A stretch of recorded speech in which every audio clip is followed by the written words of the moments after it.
മലച്ചൊരി അനുരാഗ പൗർണമിയേ നീ മധുപകരു മലച്ചൊരി അനുരാഗ പൗർണമിയേ.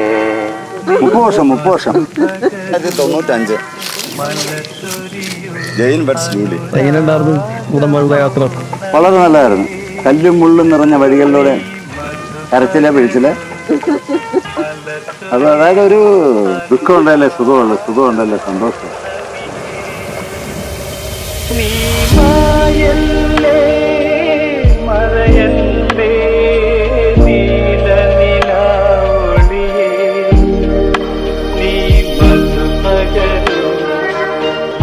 ചൊരിയും അനു